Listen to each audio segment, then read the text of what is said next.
Hello everyone, welcome back on English zone. आज की video में डिस्कस करेंगे हम one liner facts related to William Shakespeare. UPTGT English के एग्जाम को माइंड में रखते हुए ये वीडियोस आप सभी एस्पिरेंट्स के लिए हैं। तो जो इम्पोर्टेंट फैक्ट डिस्कस करेंगे उनकी लाइफ एंड लिटरेरी करियर से होगा। इससे साथ ही साथ उनके इम्पोर्टेंट प्लेस के बारे में हम डिस्कस करेंगे। उनका लिटरेरी करियर कितने पार्ट्स में डिवाइड था, ये सब कुछ आज के इस वीडियो में मिलेगा। तो एंड तक वॉच आउट करिए इस वीडियो को और शेयर कर दीजिए अपने सोशल मीडिया प्लेटफॉर्म्स पे। Shakespeare is known as the England's national poet. He is known in history of English literature, जिसकी हम बात कर रहे हैं यहाँ पे आज।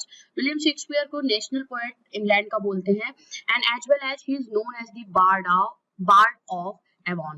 बार्ड ऑफ एवॉन के नेम से जाना जाता है। बार्ड का जो इंग्लिश लिटरेचर में मीनिंग होता है वो होता है great poet, and bard of Avon का मतलब है great poet of Avon because he was born in the place Avon, Stratford upon Avon में उनका जन्म हुआ था।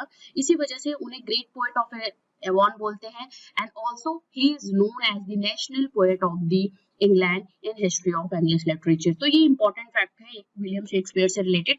अनदर फैक्ट की बात करते हैं and here we have the shortest play by Shakespeare is the comedy of errors, जिसमें जो लाइंस हैं जो यहाँ पे यूज करे गए हैं इस कॉमिक प्ले में, that is comedy of errors. इसमें 1770 टोटल लाइंस हैं। ये विलियम शेक्सपियर ने अपने प्ले में लिया and this is the shortest play of William Shakespeare having 1770 lines and his longest play we all know that is Hamlet which is 4042 lines long. 4042 lines long this play Hamlet is, and this is regarded the longest play of William Shakespeare.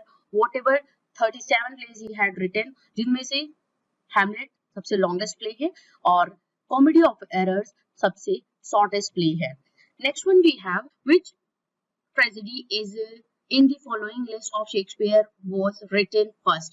अगर हम tragedy की बात करते हैं तो कौन सी tragedy उनकी सबसे पहले उन्होंने लिखी हुई है, and we have the here the correct answer that is Titus Andronicus is the tragic play by William Shakespeare and among all his tragedies, उनकी ट्रेजेडीज की बात हो रही है यहाँ पे कि जितनी भी ट्रेजेडीज विलियम शेक्सपियर ने लिखी हुई है which one is the first written by William Shakespeare and Titus Andronicus जो प्ले का नेम है, ट्रेजिक प्ले है, this is regarded as the first tragic play of William Shakespeare. Another one we have fact related to William Shakespeare, that is a distinguishing feature of Shakespearean sonnet is that it has a couplet at the end. Yes, अगर William Shakespeare के sonnet की बात करते हैं, Shakespearean sonnet की बात करते हैं, then at the last of these poem 2 lines we get that has a rhyming couplet. उनको कपलेट 2 लाइंस होते हैं जो लास्ट में उनके लाइंस होते हैं। 40 लाइंस की जो पोएम होती है सोनेट, लास्ट की 2 lines they are couplets and इसको शेक्सपियरियन सोनेट बोलते हैं, जिनमें से जो इनका राइमिंग स्कीम होता है and that is AB AB CD CD EF EF and GG. This is the rhyming scheme of Shakespearean sonnet. We get of 14 lines and last के 2 lines जो होते हैं वो rhyming couplet में होते हैं, couplet उनको बोलते हैं and बाकी के जो lines होते हैं उनमें फर्स्ट जो होता है वो थर्ड लाइन से rhyme करता है एंड सेकंड जो होता है वो फोर्थ लाइन से। AB here we have, even though Shakespeare is typically known as the Elizabethan playwright, most of his plays were written during the Jacobean period. ये important एक fact है विलियम शेक्सपियर से related, क्योंकि जो Shakespeare का time duration है history of English literature में, उसकी अगर हम बात करें तो दैट इज फ्रॉम 1564 टू 1616। ये टाइम ड्यूरेशन है विलियम शेक्सपियर का। और जितने भी मोस्ट ऑफ द प्लेज आप देखोगे जो लास्ट उन्होंने अपने करियर में लिखा हुआ है that is written after 1603, क्योंकि 1603 का जो टाइम है वो जैकोबियन पीरियड के नेम से जाना जाता है इंग्लिश लिटरेचर में, और एलिजाबेथन एरा 1603 में एंड हो जाता है and after that Jacobean era started and most of the plays of Shakespeare were written in that time. That's why he is called as the Elizabethan dramatist, but he has written most of his plays during the time of the Jacobean period. Moving on to the next one, we have most of Shakespeare's work were written between 1589 to 1613. The earlier of his plays were mostly comedies and histories, and some considers best work he created. The time duration of William Shakespeare, as we all know, that this is from 1564 to 1616, and जो भी उनका literary career था उसकी बात करें हम तो वो 1589 से स्टार्ट होकर के 1613 तक का वो टाइम ड्यूरेशन था जब उन्होंने अपना लिटरेरी करियर स्टार्ट किया और उन्होंने important place, sonnets and other narrative works लिखे हुए हैं। तो वही बात यहाँ पे हो रही है कि उनके वर्क्स जो लिखे गए हैं वो 1589 से लेकर के 1630 के मिड में लिखे गए हैं। जो अर्लियर प्लेज उनके हुआ करते थे they were mostly written in comic form and historical plays, comedies plays लिखे हुए हैं। और जो भी इंपॉर्टेंट वर्क्स लिखे हुए हैं they are regarded as the best work created by William Shakespeare. जिसकी बात हम करें, लव स्लेवर्स लॉस्ट की बात करें एंड ऑल्सो हिस्टोरिकल प्लेज की अगर हम बात करते हैं तो जो भी उन्होंने हेनरी फोर्थ या जो भी historical works, chronicle plays लिखे हुए हैं, they all are regarded the best work that was written by William Shakespeare. Talking about the next important fact we have, Queen Elizabeth first was the big fan of William Shakespeare's plays, and she would often hire his company to perform at the Royal Court. Royal Court जो था queen Elizabeth का, she was the big fan of William Shakespeare plays. जो भी pledge William Shakespeare ने लिखे हुए हैं और परफॉर्म हुआ करते थे उस टाइम पे, क्वीन एलिजाबेथ के टाइम पे, वो बहुत ही बड़ी फैन थी क्वीन शेक्सपियर की।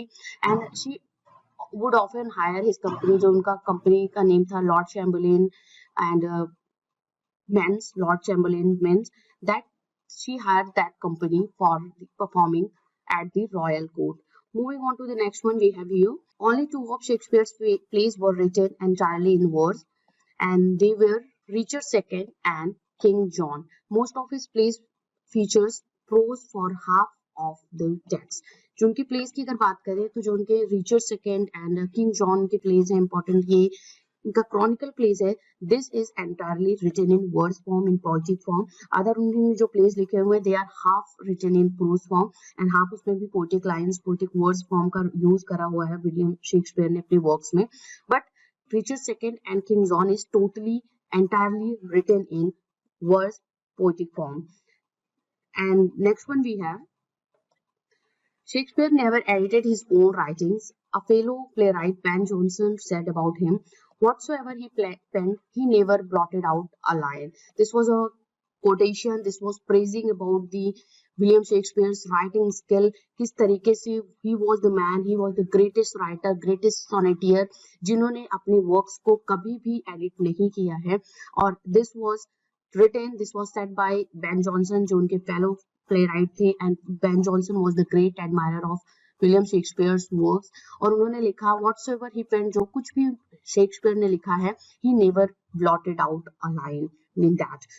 And this indicates that this man, William Shakespeare, never edited his writing, his own writings, whatever he had given to, contributed to English literature. So this was the important facts. Talking about the next one. Here we have the another one, that is, in which of the following plays of Shakespeare attacks the Puritans. Puritans जो एक वहाँ पे movement था related to the Puritans mindsets जो हुआ करते थे, किस प्ले में शेक्सपियर ने प्यूरिटन्स को अटैक किया है? And that was we have the twelfth night. यहाँ पे वन लाइनर फैक्ट से रिलेटेड बात हुई है।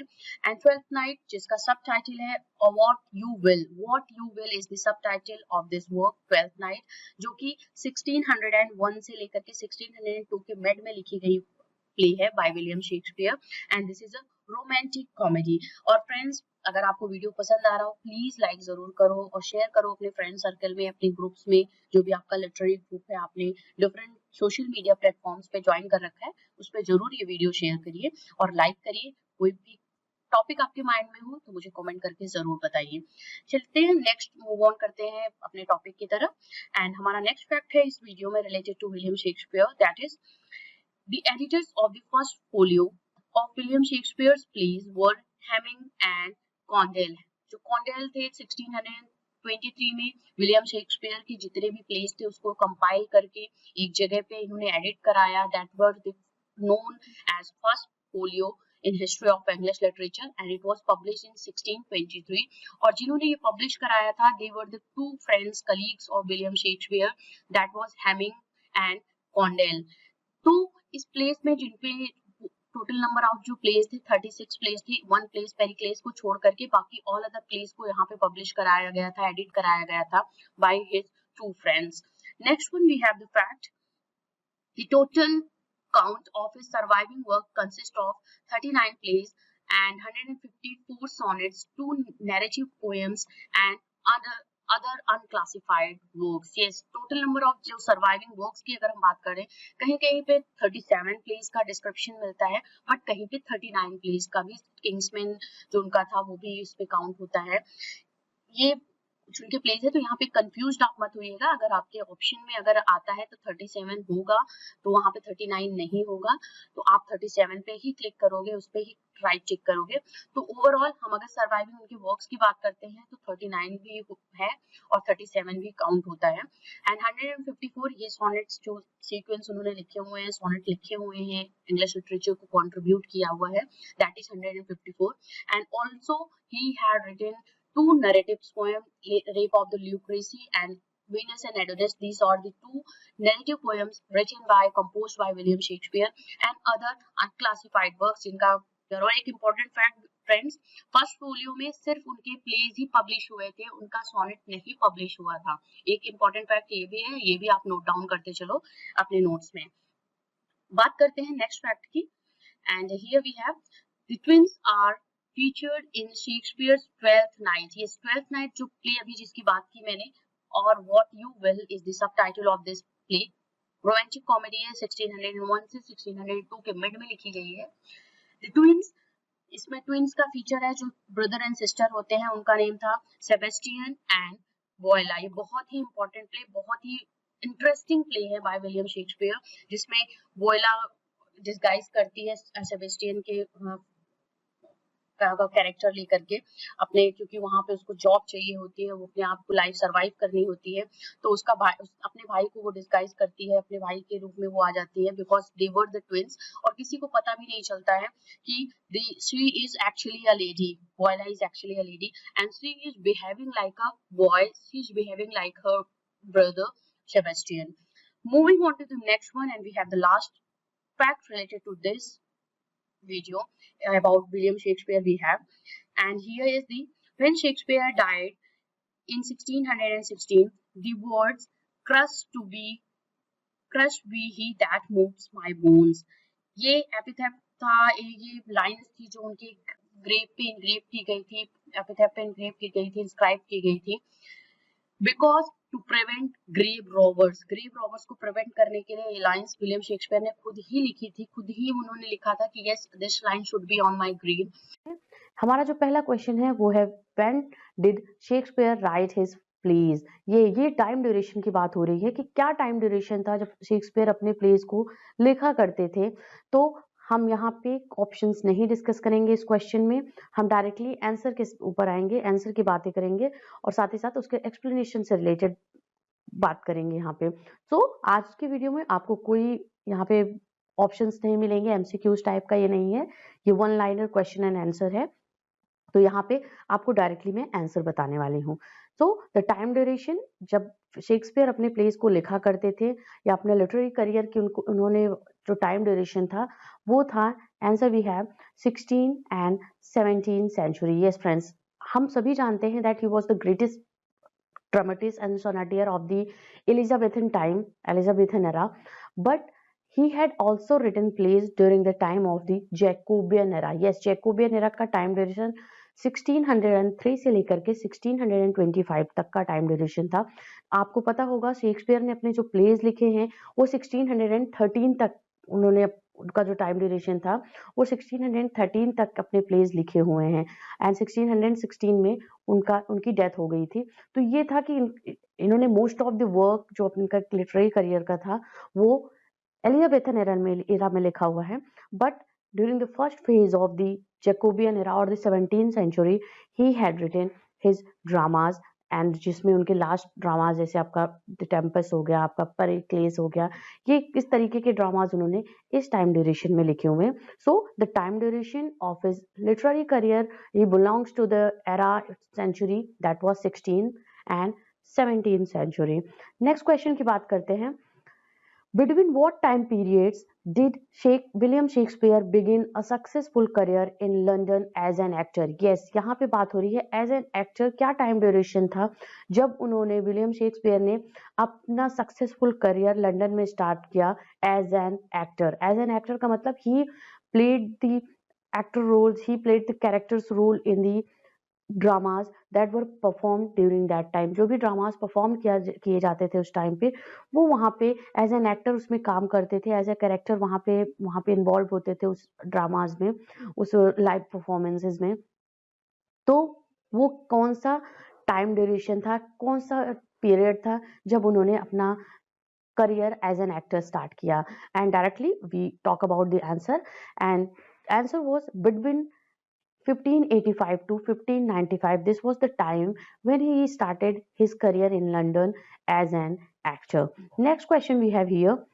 Which was the theatre company owned by Shakespeare where his masterpieces were first performed? Yes, ये क्वेश्चन बहुत ही इंपॉर्टेंट है. यहाँ पे उनकी थिएटर कंपनी की बात हो रही है जो उसको ओन किया करते थे. Yes, he was the owner of that theatre company जहाँ पे उनके मास्टरपीस जो ड्रामाज होते थे वो फर्स्ट टाइम वहाँ पे परफॉर्म हुआ करते थे. जो भी उन्होंने ड्रामाज लिखे हुए हैं, they were performed in that theatre. What was that theatre name?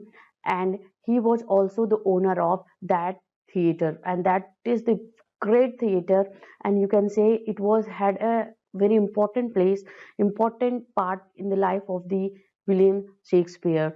Next we have, and the answer we have, that was the Globe Theatre. Yes, उस थिएटर का नाम था globe theatre, and it was the theatre जो कि William Shakespeare ने खरीदा था और उसमें वो ओनर भी थे. Next question number,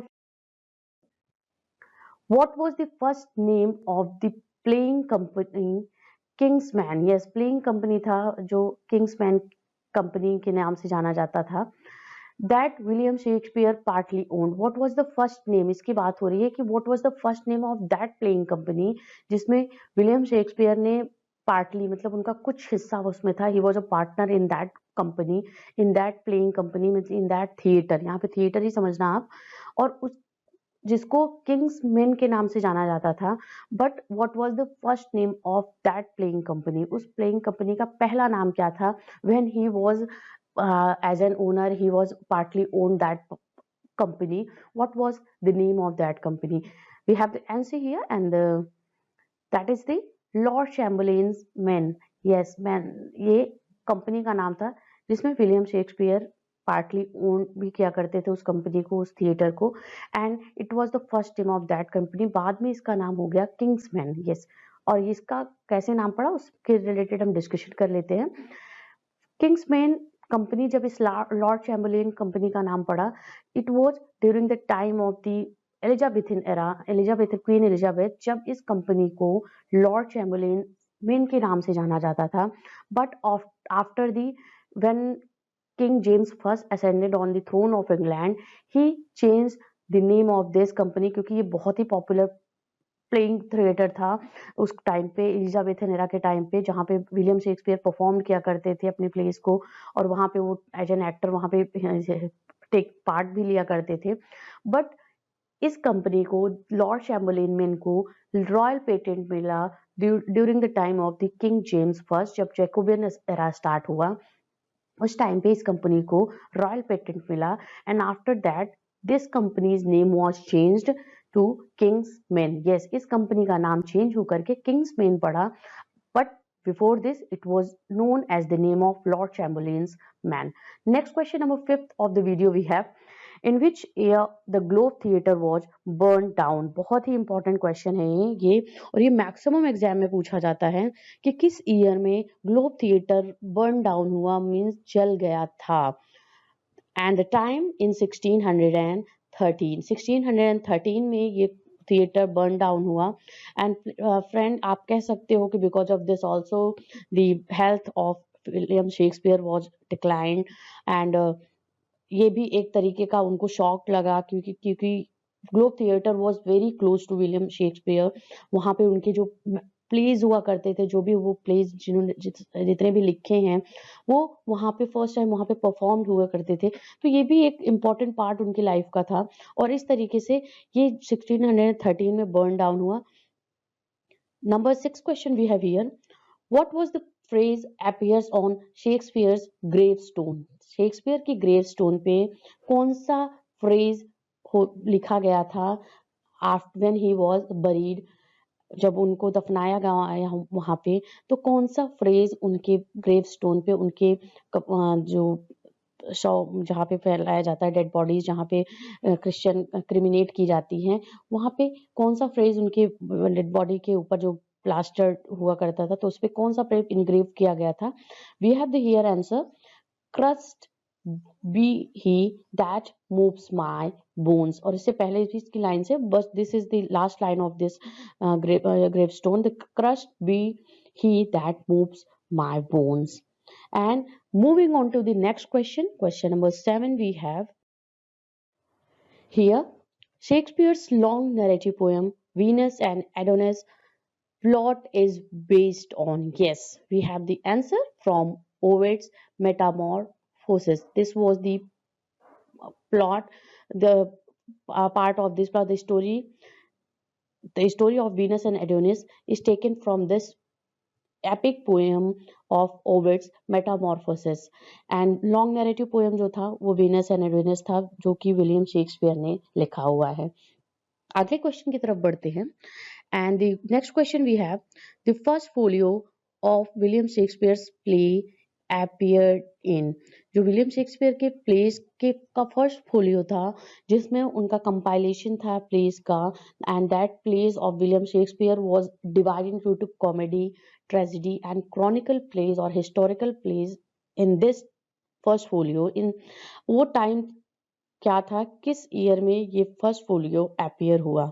and we have the answer, in 1623 by the two friends and colleagues and co-actors of William Shakespeare, that was John Heminges and Henry Condell. ये दो फ्रेंड्स थे, दो कलीग थे, को एक्टर थे William Shakespeare के, जिनके efforts के थ्रू ये फर्स्ट फोलियो पब्लिश हुआ 1623 में। और ये फर्स्ट टाइम था जब विलियम शेक्सपियर के प्लेस को comedy, historical plays, tragic plays में डिवाइड किया गया by these two great guy and great co actors of William Shakespeare. और साथ ही साथ फ्रेंड्स इंपॉर्टेंट चीज ये भी है कि अगर ये फर्स्ट फोलियो नहीं होता तो शायद हम जो विलियम शेक्सपियर के प्लेस को अभी जानते हैं, जितना कंपैरिजन है उनका कि we know that there are 37 plays he had written, कहीं कहीं 39 का भी डिस्क्रिप्शन मिलता है। बट अगर ये फर्स्ट फोलियो नहीं होता, फर्स्ट फोलियो को एक जगह इनके प्लेस को नहीं कंपाइल किया जाता, तो शायद हम कुछ इंपॉर्टेंट, कुछ फेमस प्लेस इनके लॉस्ट कर जाते, जो कि इस टाइम पे हमें नहीं मिलते पढ़ने को, क्योंकि ये ऐसा टाइम ड्यूरेशन था। इनके दो फ्रेंड्स का जो एफर्ट्स था, ग्रेट एफर्ट या हार्ड एफर्ट आप कह लो, उसके थ्रू फर्स्ट फोलियो पब्लिश हुआ 1623 में after the death of William Shakespeare. और वहाँ पे इनके प्लेस को हम एक जगह पे पूरा देख सकते हैं, उनको पढ़ सकते हैं। Next we have question number 9 we have here. After Shakespeare made his debut as a London playwright, he was described as an upstart crow by whom? Yes, ये बहुत ही important phrase है। आप एक तरीके का कह लो कि ये it was an kind of attack on William Shakespeare by a man, by a को ड्रामेटिस्ट, और जो उनकी बात कर लेते हैं। और ये टाइम था कि जब वो उन्होंने अपना डेब्यू किया as an London playwright, because before he was an actor and he was playing characters role in the plays जो वहाँ पे परफॉर्म्ड हुआ करते थे इंग्लैंड में, लंदन में। But he presented himself as London playwright. तो वो कौन सा ऐसा टाइम था, किसने उनको अपस्टार्ट क्रो के नाम से बुलाया? हम सभी जानते हुए आंसर को, और आपने आंसर दे दिया होगा। That was Robert Greene. Robert Greene was the university playwright, and this was an attack on William Shakespeare by Robert Greene। और उन्होंने इनको एक तरीके से क्रिटिसाइज किया इनके वर्क को, that he was not from any kind of, he has not taken any degree from university, but he had presented himself as a London playwright, and this was a criticism by Robert Greene upon William Shakespeare. Next question की बात करते हैं, question number 10 की। And the number 10 question we have, AC Bradley's Shakespearean tragedy was published in which year? किस year में publish हुआ है? And the answer is 1904. And friends, AC Bradley was the critic and he praised a lot about the William Shakespeare's tragedies in his work that was Shakespearean tragedy, और जो कि ये publish किया था 1904 में। Next question number 11 we have, to which category that two works of William Shakespeare, Venus and Adonis and Rape of the Lucrece belongs? We have the answer, that is called narrative poems. Yes, these two, Venus and Adonis and the Rape of the Lucrece, that is the narrative poem that was composed by William Shakespeare. And narrative poems वो poems होते हैं friends जिसमें एक plot होता है proper like a drama, and characters होते हैं, it has a story connected with another story. तो यहाँ पे एंड दैट स्टोरी जो पोएम के फॉर्म में लिखी जाती है, पोएटिक फॉर्म में लिखी जाती है, but it has a lyrical and rhythmic sequence and एक नरेशन, एक स्टोरी, एक प्लॉट को डिस्कस किया जाता है यहाँ पे by the poet. And this Venus and Adonis and the Rape of the Lucrece, these two poems of William Shakespeare belongs to this category that is known as narrative poems. Number 12 question we have, what themes Shakespeare addresses in his sonnets? Yes, theme की बात हो रही है, किस theme को Shakespeare ने अपने sonnets में रिप्रेजेंट किया हुआ है या एक्सप्रेस किया हुआ है, किस थीम से रिलेटेड वो अपने सोनेट्स पोएम्स लिखा करते थे? And we have the answers, he had written love, beauty, time, loyalty in his sonnets, and he had written 154 sonnets in his literary career. Number 12 question we have, and here we have the 13 number question. What is the stanza form of Shakespeare's sonnet? Shakespeare के sonnet का stanza form क्या था, किस stanza form में वो लिखा करते थे अपने सोनेट्स को, ये यहाँ पे क्वेश्चन है। And the answer we have, it was composed in three quatrains and a couplet, and जो इनका राइमिंग स्कीम था that was AB AB, CD CD, EF EF and GG. 3 quatrains means एक क्वार्टरन में 4 लाइन्स हुआ करती, 1 quatrain of 4 lines, and overall 3 quatrains is 12 lines and a couplet of 2 lines. couplet is related to 2 lines, तो यहाँ पे overall 14 lines की पूरा poem हुआ करता था। सोनेट्स 14 लाइन्स का होता है। एंड राइमिंग स्कीम जो था AB AB, CD CD, EF EF and GG। एक स्टैंजा में फर्स्ट लाइन जो थी वो थर्ड लाइन से राइम करती थी, and second line fourth line से राइम करती थी, एंड लास्ट का जो कपलेट था, बोथ आर द कपलेट्स, तो जो बोथ लाइन्स होता करती थी, that is in the form of GG. Next we have 14 number question. With this key means this key की बात हो रही है, सोनेट की बात हो रही है। Shakespeare unlocked his heart. Who said this about William Shakespeare's sonnet? और यहाँ पे बात हो रही है with this key. कभी कभी ये भी पूछा जाता है with this key Shakespeare unlocked his sonnet, वहाँ पे his heart, वहाँ पे सोनेट मेंशन नहीं होता है, तो ये किसने कहा है विलियम शेक्सपियर से related? And the answer is William Wordsworth. Yes, and William Wordsworth ने ये बात कही है, स्कॉर्न नॉट दी सोनेट, उनका जो वर्क था स्कॉर्न नॉट दी सोनेट, इसमें William Wordsworth has praised about William Shakespeare's sonnets, and he said that किस तरीके से विलियम शेक्सपियर ने अपने सोनेट्स के थ्रू, अपने पोएटिक वॉल्यूम्स के थ्रू अपने हार्ट को अनलॉक किया है। You can think about William Shakespeare's heart situations, or you can think about what kind of person he was through his sonnets. Next, number 15, and this is the last question of the video. Which verse form is mostly used by Shakespeare in his plays?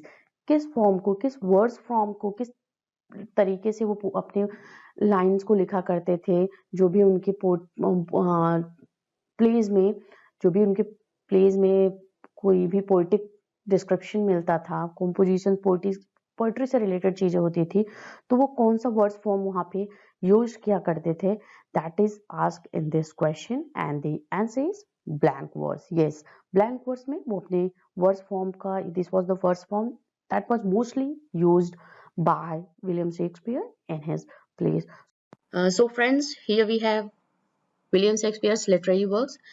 Friends, we all know that William Shakespeare was the greatest dramatist of English literature ever we had, and he was one of the finest poet of his time. He has written poems, sonnets, and greatest tragedies of his time. His tragedies are even today, they are worth to see, worth to act, and his poems still inspire us. That's why his literary career has a very vast literary works we have in English literature. That's why his literary works were divided into four periods. His literary career was divided into four periods that were reflecting the artistic development, artistic skills of William Shakespeare. The very first period of his literary career is the early experiment, which was that when he reached England, when he came England, London, from that time, the first period of Shakespeare's literary career was started, that we all know as early experiment, which was from 1590 to 1594. Friends, this was the period of experimentation, and it was marked by youthfulness, imagination, because he was the new here in his in the literary of English literature, in the field of English literature, and that's why imagination, youthfulness, enthusiastic and extravagance of language that were we have seen in his early period, or in the first period of the works of William Shakespeare. The plots were not too much tight; they were not up to the mark. Which plays he has written in the first period of his literary career. Some important works, some important plays and poems of the first period we have here. The Comedy of Errors, Henry VI. It also has a first, second, and third, and it was about to be written in the year 1591. Richard III, 1593. It was imagined to be written, and also The Taming of the Shrew, which was about to be written in the year 1592. Titus Andronicus. Next is The Two Gentlemen of Verona, which was about to be written in 1593. King John. And also we have Venus and Adonis, which was the poem of William Shakespeare and written in the first period of his literary career. Also The Rape of the Lucrece. This was the poem of William Shakespeare of the first period, which was known as the early experiment of William Shakespeare's literary career. Second period of his literary career is, which was known as the development. It was the period of development. He has learned something from the whatever fault he has done in the first period. He has learned something from that, and which was this was the period from 1595 to 1600.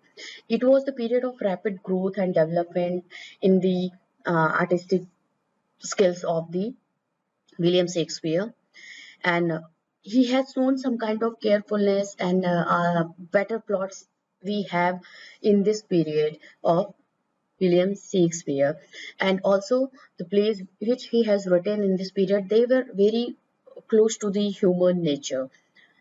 There was no artificiality in the plays which he has written in this period, as we have got in the very first period of his literary career.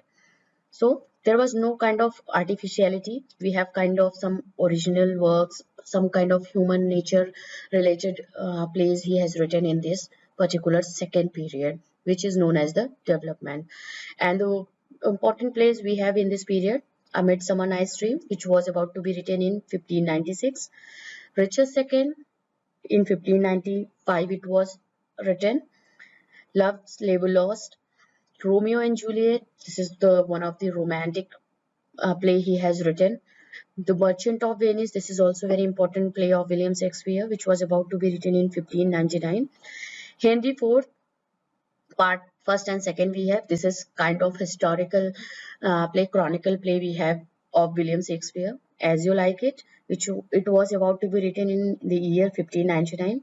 Julius Caesar, one of the greatest king, Julius, about the life of the Julius Caesar. It was the play based on and written in the year 1599. Much Ado About Nothing, it was about to be written in 1598. Twelfth Night and Merry Wives of Windsor. We have this play of William Shakespeare, which was the second period of his literary career, and it was known as the period of development from 1595 to 1600. Friends, next period, which is the third period of William Shakespeare's literary career, which is known as the period of maturity. From 1601 to 1608, this was the time when William Shakespeare got maturity in his literary works, and there was a artistic skills, artistic beautifulness he had in his plays, and plots, characters, they were up to the mark, and that's why in this very period he has written four greatest tragedy of English literature. Now he can very easily differentiate what is verse and what is prose, and sometimes he has used verse in his tragedy also. That's why this was the height of his artistic skill that he has used in his tragedies of the period which was from 1601 to 1608. And the most important works of this period are Hamlet, which was written about in the year 1602. All's Well That Ends Well, it was written in the year 1608. Measures for Measure, 1604, it was about to be written. Othello, one of the greatest tragedy of English literature and of William Shakespeare as well, that was written in the year 1603. King Lear, one of the greatest tragedy, which was written in the year 1606. Troilus and Cressida, 1602. Macbeth, 1606, it was written. Timon of Athens, Antonio and Cleopatra, and Coriolanus. These are the plays which he has written in the period of his maturity. And this is the very third period of his artistic highness, and this was the height of his artistic beauty and skills which he has used in his plays of this time. Next and the last period of his literary career, which was the late experiment from 1609 to 1613. This was also the period of gloom and disappointment. And in this period, the work of William Shakespeare got some kind of calm after a storm, because in his last period or in his third period, he has written some kind of world famous and world recognized great tragedies of English literature. And Shakespeare turned to romance and tragic comedy, which he has written in the period of his last period, and which is known as the late experiment.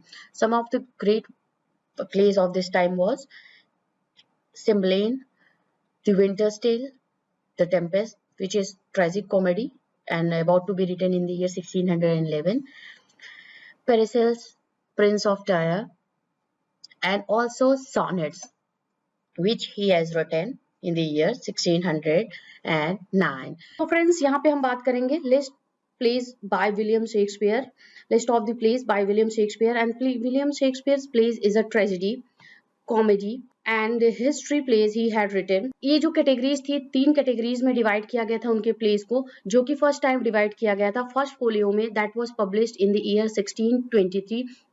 First folio एक ऐसा collection था जिसपे William Shakespeare के pledge को एक जगह publish कराया गया था, एंड इनमें इनके 37 प्लेज जो थे वो पब्लिश हुए थे 1623 में बाय हिज 2 फ्रेंड्स. 3 पार्ट्स में हमने इसको डिवाइड कर रखा है according to first folio. So for the first we have here Shakespeare's tragedies and Antonio and Cleopatra. This is regarded as a tragic play by William Shakespeare, जिसको first folio में include किया गया था. 1606 से 1607 के मिड में ये लिखा गया है. 1606 से 1607 के मिड में ये वर्क लिखा गया है, एंटोनियो एंड क्लियोपैट्रा.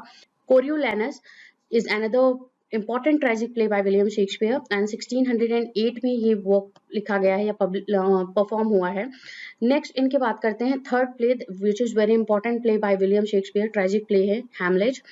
1599 से 1601 के मिड में ये लिखा गया है. तो यहाँ पे मैं बात कर रही हूँ कि हैमलेट जो इनका वर्क था, जो ट्रेजिक प्ले है, and in which Hamlet is the leading character, leading जो इनका कैरेक्टर था, वो प्ले जो लिखा गया है 1599 से लेकर के 1601 के मिड में लिखा गया है. जूलियस सीजर की बात करें, इट वाज फर्स्ट प्रोड्यूस्ड या फर्स्ट परफॉर्म जो हुआ था, इसका परफॉर्मेंस हुआ था 1599 से 1600 के मिड में ये प्ले परफॉर्म हुआ है जूलियस सीजर. एंड ये एक रोमन प्ले को इसको रिगार्ड करते हैं, रोमन प्ले है ये. Next we have king Lear. This is also one of the play of the 4 great tragedies by William Shakespeare. King Lear जिसमें लीडिंग जो कैरेक्टर था that is the king Lear. 1605 से लेकर के 1606 के मिड में ये लिखा गया है. And Macbeth we have 1606 to 1607. Macbeth is also one of the great tragedy of the 4 William Shakespeare. We have another one, we have Othello. 1603 से लेकर के 1604 के मिड में लिखा गया है. Romeo and Juliet, this is also a Roman play and tragic play है ये. 1594 से 1596 के मिड में ये important work, ये important play विलियम शेक्सपियर का लिखा गया है. Next we have Timon of Athens. It was written between 1605 to 1608 and Titus and Andronicus 1594 में ये फर्स्ट टाइम परफॉर्म हुआ है. सो आप अगर बात करो तो विलियम शेक्सपियर के जो प्लेस थे वो इसी टाइम पे, जो भी मैं ईयर्स बता रही हूँ उसी टाइम वो लिखे और परफॉर्म हुए थे. तो आप एक तरीके से ये कर सकते हो कि ये प्ले फर्स्ट टाइम परफॉर्म कब हुआ था, ये कब लिखा गया था. तो जो भी ईयर मैंने यहाँ पे मेंशन करा हुआ है उसी के मिड में ये वर्क इनके, ये प्लेज इनके परफॉर्म्ड हुए हैं या लिखे गए हैं. बाकी आपको तो पता ही है in which year it was published in the year 1623 in the first folio. Next बात करें हम तो वी हैव सेम्बलाइन. 1608 से 1610 के मिड में ये वर्क लिखा गया है. And Troilus and Cressida that was the problem play 1601 to 1602 के मिड में ये वर्क, ये इंपॉर्टेंट प्ले विलियम शेक्सपियर ने लिखे हैं. सो आप यहाँ पे कंफ्यूज मत होइएगा, जो भी मैंने प्लेज यहाँ पे इंक्लूड किया हुआ है ट्रेजिक प्लेज में, आप अगर बात करो सेम्बलाइन को आप बोलोगे नहीं this is not a tragic play, but this is a tragic play. और इसको ट्रेजिक कॉमिक प्लेज भी बोलते हैं, जो विलियम शेक्सपियर ने अपने last phase of his literary career में लिखा हुआ था. जो उनका लास्ट फेज था लिटरेरी करियर का, उस टाइम पे पेरिक्लेस, सेम्बलाइन, टेम्पेस्ट ये इंपॉर्टेंट वर्क्स लिखे हुए हैं. बट सेम्बलाइन की बात करें तो this is has a tragic, this is regarded in tragic play, और फर्स्ट फोलियो में ये ट्रेजेडी के कैटेगरी में इंक्लूड किया गया था बाय हिज 2 फ्रेंड्स, जो हेनरी एंड कॉन्डेल थे उनके फ्रेंड्स. उन्होंने इसको पब्लिश कराया था 1623 में फर्स्ट फोलियो में. तो उन्होंने इन प्लेज को ट्रेजिक प्लेज में इंक्लूड किया था, ट्रेजिक प्लेज की कैटेगरी में इसको इंक्लूड किया था. आइए नेक्स्ट बात करते हैं important plays related to comic plays of William Shakespeare. किस तरीके से कॉमिक प्लेज उनके हुआ करते थे उसकी बात हम करते हैं अपने नेक्स्ट पार्ट में. And yes we have the Shakespearean comedies. अब शेक्सपियरियन कॉमेडीज की अगर हम बात करें तो Shakespearean comedies are sometimes further subdivided into groups called romances, tragic comedies and problem plays. Yes, इनकी जो कॉमिक प्लेज हुआ करते थे उनको रोमांसेस, ट्रेजिक कॉमेडीज और प्रॉब्लम प्लेज में भी डिवाइड किया गया है, where which are the dramas that have elements of humor, tragedy and complex plot. Yes, अगर आप tragic comic plays की बात करो या problem plays की बात करो तो problem plays are regarded this which has a complex plots, and tragic comedy की बात करो तो उसमें humor के साथ साथ tragedy भी होती थी, bloodshed होते थे, बहुत माइनर पार्ट होता था ब्लडशेड या ट्रेजिक जो भी इंसिडेंट्स हुआ करते थे, but they ended happily. So comic plays में रोमांसेस, ट्रेजिक कॉमेडीज और प्रॉब्लम प्लेज विलियम शेक्सपियर के इंक्लूड किए हुए हैं फर्स्ट फोलियो में, जो भी इनका कॉमिक कैटेगरीज में प्लेज इनके डिवाइड किए गए थे. एंड इसमें हम बात करते हैं all wells that ends well. बहुत ही इंपॉर्टेंट प्ले है ये, कॉमिक प्ले है विलियम शेक्सपियर का, और ये 1601 से 1605 में लिखा गया है. इसके मिड में प्रॉब्लम प्ले में ये रिगार्ड होता है as you like it, very one of the most comic play, one of the most important comic play of William Shakespeare we have here. ये 1598 से 1600 के मिड में लिखा हुआ है. नेक्स्ट बात करते हैं the comedy of errors. Yes, 1589 to 1594 के मिड में लिखा गया है. लव स्लेवर्स लॉस्ट, ये इनके फर्स्ट फेज में लिखा गया था इनके लिटरेरी करियर में. ये वर्क जो था जिसको हम कॉमिक प्ले की कैटेगरी में रखते हैं, बिटवीन 1588 टू 1597 के मिड में लिखा गया है. And another one we have Measure for Measure. This is also problem plays 1603 to 1604.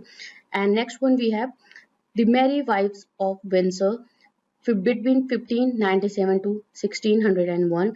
And The Merchant of Venice, बहुत ही important ये कॉमिक प्ले है जो कि 1596 से 1597 में लिखा गया है. And also we have A Midsummer Night's Dream, ये इम्पोर्टेंट इनका कॉमिक प्ले है 1595 टू 96. ये वर्क इनका परफॉर्म हुआ है जो प्ले है. Much Ado About Nothing, this is also one of the important play, probably written in 1598 to 1599.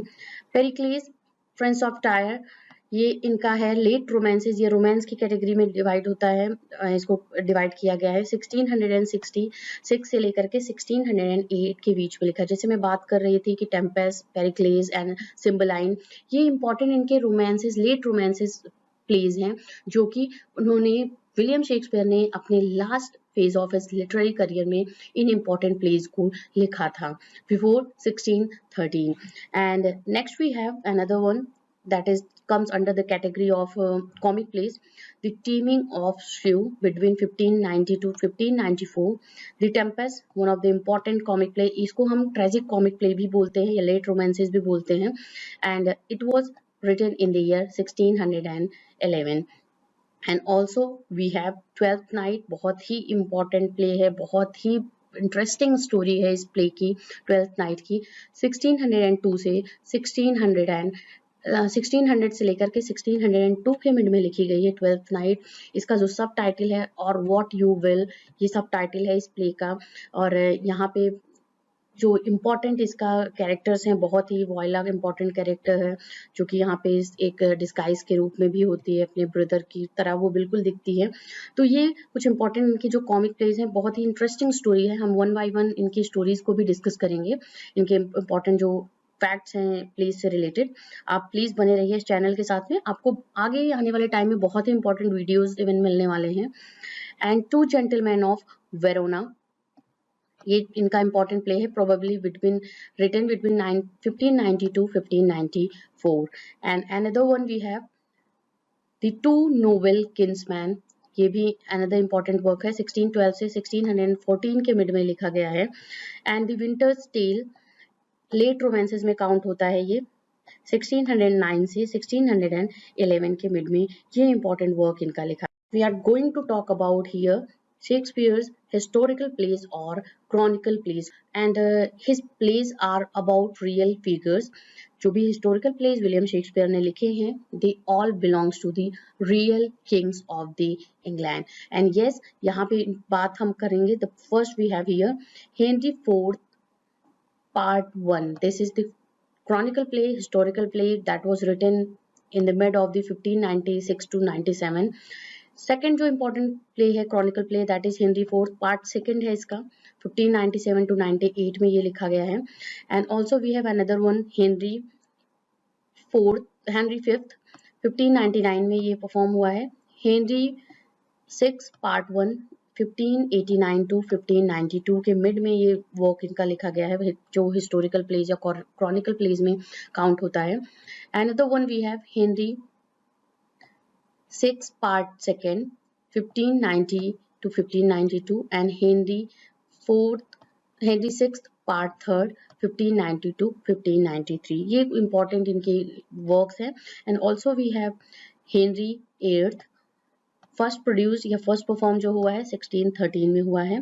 And king John, this is the important play, chronicle play और historical play of William Shakespeare, जो कि historical place की category में count होता है. 1594 से लेकर के 1596 के मिड में ये वर्क लिखा गया है. सो फ्रेंड्स, यहाँ पे हमने बातें की, इंपॉर्टेंट टॉपिक्स हमने डिस्कस किए, जो भी इंपॉर्टेंट प्लेस था उनके पब्लिकेशन, उनके रिटन ईयर्स या आप करो परफॉर्मिंग ईयर्स से रिलेटेड विलियम शेक्सपियर के हमने यहाँ पे डिस्कस किया है. एंड प्लीज बने रहिए चैनल के साथ में.